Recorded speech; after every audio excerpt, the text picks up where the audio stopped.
En enero de 1999, el legendario jefe guerrillero de las FARC de Colombia, Manuel Marulanda, alias Tiro Fijo, dejó plantado al presidente Andrés Pastrana en una cita clave que le daría inicio a un anhelado proceso de paz en Colombia, entre este grupo insurgente que para ese año ya agrupaba a más o menos 20.000 guerrilleros y ejercía control sobre más o menos una tercera parte del territorio de Colombia. 9 millones de colombianos habíamos votado para que ese acuerdo de paz, para que ese proceso de paz se diera. Habíamos votado por un mandato para la paz. Y esta foto que les muestro acá, que dio la vuelta al mundo en ese entonces, mostró y auguró el fracaso de este proceso, que produjo una enorme decepción entre los colombianos.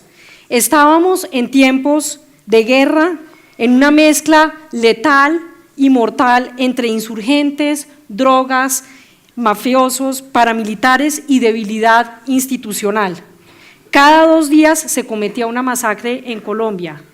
Cada 2 horas se secuestraba a un colombiano, y qué pena que tenga que hablar de datos, pero es importante. En ese entonces, más de 60 homicidios por 100.000 habitantes se cometían en mi país. En ese contexto surgió la organización que hoy dirijo, que se llama la Fundación Ideas para la Paz. Esta fundación es un clarísimo ejemplo del tipo de iniciativas que pueden tener el sector privado para que puedan aportar de manera sistemática a la reducción de la violencia que afecta a nuestros países. La FIP fue creada a finales de 1999, en diciembre de 1999 exactamente, por un grupo de empresarios colombianos que creían en la paz y creían que para alcanzarla se requería entender el conflicto, entender sus dinámicas territoriales, entender a sus actores, entender por qué estaba entremezclado tan terriblemente con el narcotráfico, conocer experiencias internacionales y, por supuesto, entender cómo se podía fortalecer a la institucionalidad colombiana que estaba totalmente plegada frente a la violencia que estábamos viviendo. En ese contexto se crea esta organización y en los últimos 18 años hemos tenido unos aprendizajes muy importantes, algunos de los cuales me gustaría compartir con ustedes hoy acá. El primero de ellos, y sin duda creo que es el más importante, es que el punto de partida ineludible es el fortalecimiento y profesionalización de las instituciones de seguridad. Eso claro que hay que hacerlo, sobre todo en clave de legitimidad.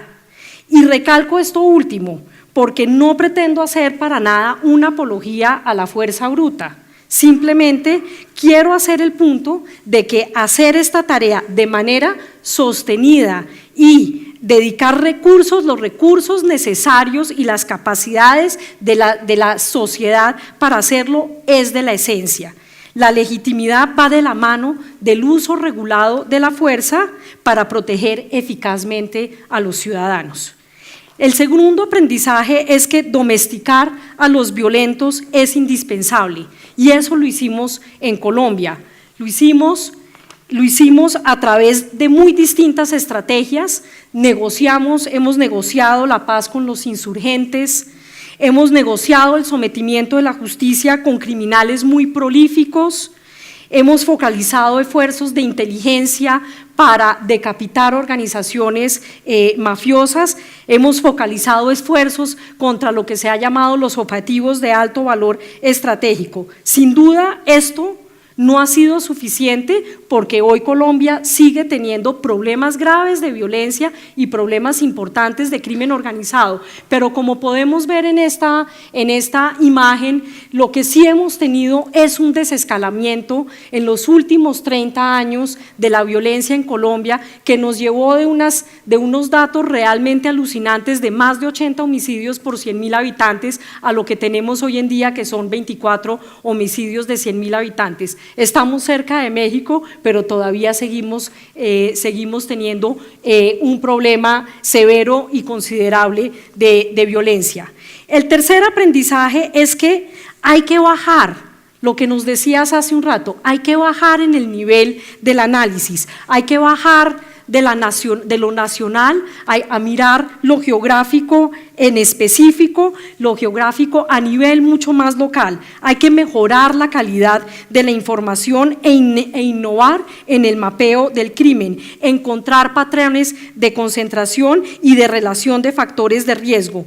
El punto no es montar observatorios, eso lo hicimos en los años 90. Este ejercicio no tiene ningún sentido si no está sometido o si no tiene un recipiente institucional. Hay que hacer la información accionable y eso es algo que hemos aprendido en la organización que hoy dirijo.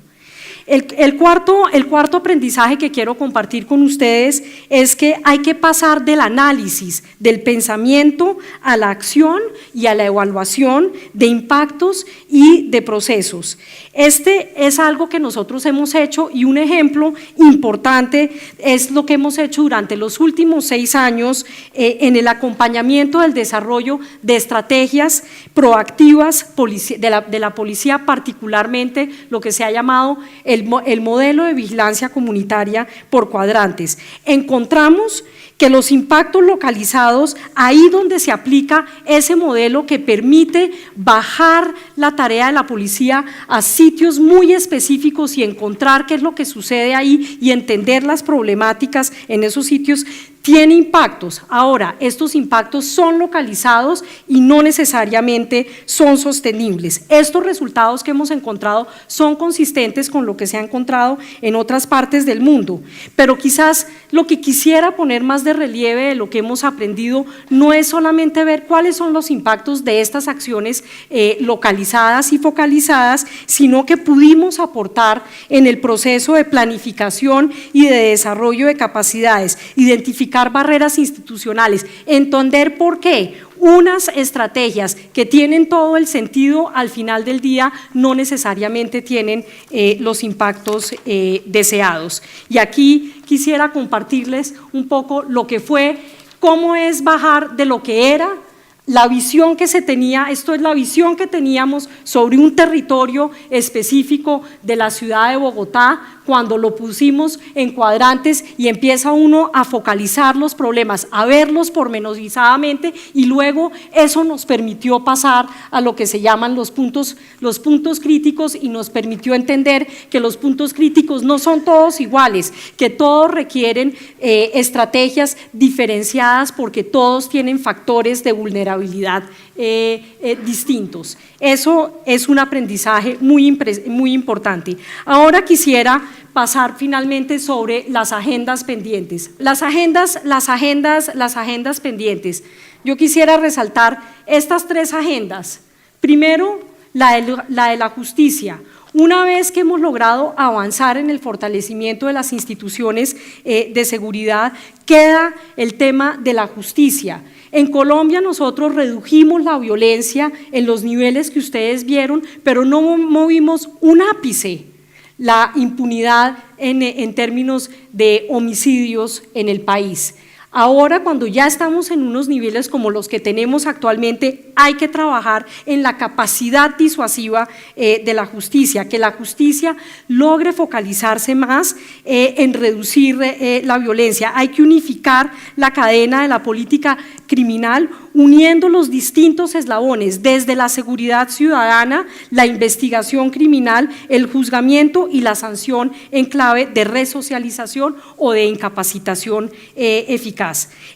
Por otro lado, está el tema de trabajar en las vulnerabilidades, los territorios y los territorios complejos y los jóvenes. En la medida en que se le va quitando terreno a la violencia, se abre la oportunidad para profundizar, para buscar la raíz para entender las vulnerabilidades que hacen que la violencia se mantenga en ciertos territorios y concentradas en ciertas poblaciones. Esto alude a una agenda de trabajar en territorios complejos y de trabajar en la cuestión de los jóvenes. Hay que definir, por otra parte, mejores objetivos o ser quizás más realistas u honestos con respecto a lo que institucionalmente podemos alcanzar y lo que es deseable en términos de los derechos de los ciudadanos.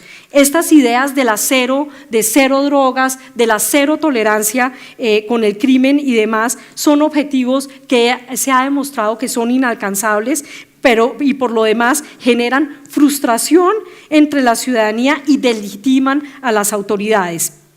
Esto nos lleva al último punto, que es el miedo a la inseguridad, y ahí tenemos a las sirenas y hay que tener cuidado a los cantos de las sirenas. En Colombia tenemos hoy en día la paradoja colombiana, y es que hoy en día estamos en una situación de violencia equiparable a lo que tuvimos en los años 70, que ha sido el periodo más pacífico que ha tenido Colombia en su historia contemporánea. Y aún así, 8 de cada 10 colombianos en una encuesta que hicimos a finales del año pasado sienten que es posible que los puedan asesinar en nuestro país. 8 de cada 10 colombianos. Por otra parte, una gran cantidad de estos colombianos creen, casi la mitad de los colombianos creen que la paz que hemos pactado con las FARC recientemente no va a mejorar la situación de inseguridad en Colombia. La verdad es que el miedo al crimen llama a la mano dura, y eso lo hemos visto en toda Latinoamérica. Y esto es algo, no podemos sucumbir a estos cantos de sirena. Y ahora la cereza en el ponqué, y es que el aprendizaje final que les quiero dejar es que este ejercicio, ustedes vieron esa larga trayectoria de desescalamiento de violencia en Colombia, son 30 años, muchas iteraciones. Los avances no son lineales, bajábamos un poquito, volvíamos a subir y luego volvíamos a bajar, bajábamos otro poquito, volvíamos a subir y luego volvíamos a bajar. Esto, además de todo, toma mucho tiempo, y eso es lo que los políticos no tienen, pero organizaciones como México Evalúa y como la Fundación Ideas para la Paz, claro que tenemos mucho tiempo para poder perdurar y para poder apoyar estas iniciativas para reducir la violencia. Muchísimas gracias.